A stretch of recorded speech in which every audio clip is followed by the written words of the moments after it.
Halo guys, perkenalkan nama saya Nesa Dwi Imtihan dengan NIM 2302111075. Saya dari Prodi Ilmu Komunikasi, Universitas Muhammadiyah Cirebon. Di sini saya akan menjelaskan mengenai bab 2, yaitu ciri-ciri komunikasi antar pribadi. Sebelum kita ke ciri-ciri komunikasi antar pribadi, baiknya kita mengenal dulu apa itu komunikasi antar pribadi. Menurut Profesor Dedi Mulyana, komunikasi antar pribadi adalah komunikasi antar manusia yang dilakukan secara tatap muka, yang memungkinkan pesertanya dapat menangkap reaksi orang lain, baik verbal maupun non-verbal. Setelah kita mengetahui pengertian komunikasi antar pribadi menurut Profesor Dedi Mulyana, sekarang kita beralih ke ciri-ciri komunikasi antar pribadi. Yang pertama ada spontan. Spontan yang dimaksud adalah tidak terduga. Seperti misalnya, saya dan Isfi bertemu ketika mata fakultas. Kami tidak menduga-duga kami akan berkenalan. Seperti kami menyebutkan nama, lalu prodi, dan hal-hal umum yang lainnya.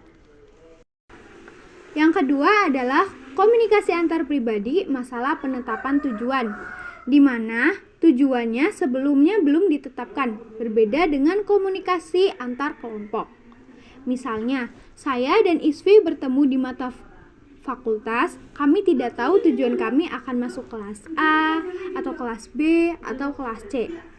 Nah, itu adalah contoh dari masalah penetapan tujuan, di mana tujuan sebelumnya belum ditetapkan. Yang ketiga adalah komunikasi antar pribadi kebetulan dan identitas peserta. Ciri ketiga dari komunikasi antar pribadi ini adalah komunikasi antar pribadi terjadi secara kebetulan di antara peserta yang identitasnya kurang jelas. Misalnya, saya tidak menduga saya akan berkenalan dengan Isfi. Setelah saya berkenalan secara spontan dengan Isfi, saya akhirnya mengetahui sedikit informasi mengenai Isfi dan identitas Isfi. Ciri yang keempat adalah komunikasi antar pribadi bentuk akibat.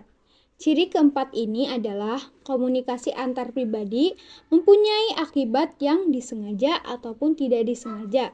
Misalnya, ketika saya berkenalan dengan Isfi ketika mata fakultas, saya bercakap-cakap dan menanyakan hal-hal mengenai hobi Isfi dengan tujuan saya mendapatkan informasi mengenai hal-hal pribadi Isfi. Yang kelima adalah ciri komunikasi antar pribadi berbalas-balasan, di mana ketika percakapan semakin serius, maka percakapan akan bersifat dialogis. Kita sulit mengetahui siapa yang akan menjadi komunikan atau siapa yang menjadi komunikator.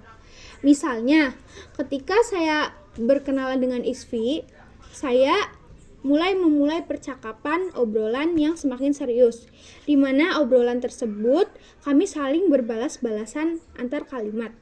Sehingga kita tidak tahu siapa yang komunikator dan siapa yang komunikan, karena kami saling berbalas-balasan.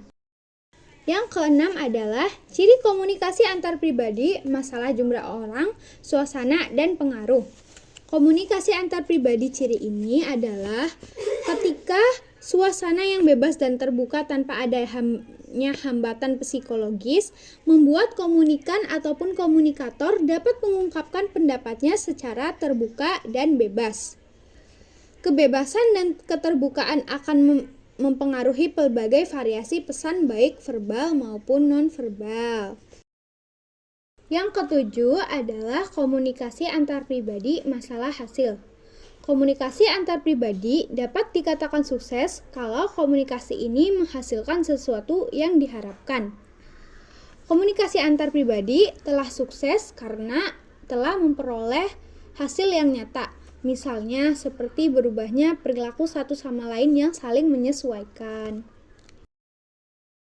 Ciri-ciri komunikasi antar pribadi yang terakhir adalah pesan lambang-lambang bermakna, di mana ketika pelaku komunikasi antar pribadi sudah saling dekat dan saling mengirim pesan, mereka akan memiliki pesan-pesan atau lambang-lambang yang hanya mereka mengerti berdua. Pesan-pesan komunikasi ini tidak hanya berbentuk verbal semata, tetapi juga berbentuk non-verbal. Misalnya, ketika saya bingung, saya akan mengerutkan dahi saya, dan itu membuat Ismi mengerti bahwa saya kebingungan. Setelah membahas mengenai ciri-ciri komunikasi antar pribadi, selanjutnya kita akan membahas mengenai apa yang Anda lakukan ketika Anda berkomunikasi. Yang pertama ada menyampaikan pesan. Dalam menyampaikan pesan, tentu saja kita harus mengetahui apa itu arti pesan. Pesan merupakan sekumpulan lambang-lambang. Lambang-lambang bukan hanya verbal, tetapi juga ada non-verbal. Misalnya, ketika saya merasa cemas akan presentasi, biasanya saya tidak akan mengungkapkan secara verbal saya sedang cemas. Biasanya ditunjukkan melalui raut wajah saya ataupun tangan saya yang berkeringat dingin. Setelah mengetahui arti pesan, selanjutnya adalah bagaimana menyusun pesan. Dalam menyusun pesan, diperhatikan 3 faktor, yaitu tata bahasa, pengetahuan komunikan, dan situasi. Yang pertama adalah mengetahui tata bahasa. Misalnya, ketika saya berbicara dengan dosen, saya akan memperhatikan tata bahasa saya. Saya akan menggunakan bahasa-bahasa yang sopan dan halus. Lalu, yang kedua adalah mengenal pengetahuan komunikan.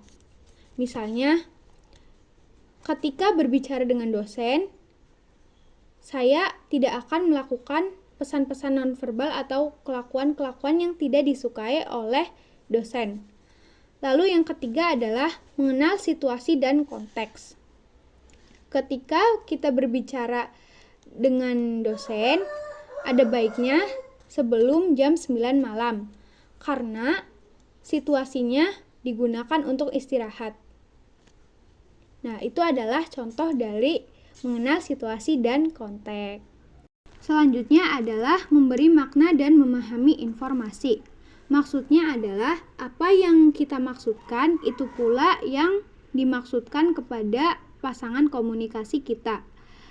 Misalnya, kita sebagai komunikator, kita memberi makna yang jelas agar komunikan mengetahui apa yang kita sampaikan. Sebaliknya, bila kita menjadi komunikan, kita harus memahami informasi yang kita dapat dari komunikator. Lalu selanjutnya adalah memaknakan pesan secara denotatif dan konotatif. Denotatif adalah makna yang sebenarnya. Misalkan bumi pertiwi. Bumi adalah bumi, pertiwi adalah pertiwi. Sedangkan apabila dimaknakan secara konotatif atau makna yang tidak sebenarnya, bumi pertiwi dapat diartikan sebagai bangsa Indonesia. Nah, itu dia mengenai bab 2 ciri-ciri komunikasi antar pribadi. Saya harap video ini dapat bermanfaat bagi pendengar ataupun yang menonton video ini. Terima kasih sudah menonton. Wassalamualaikum warahmatullahi wabarakatuh.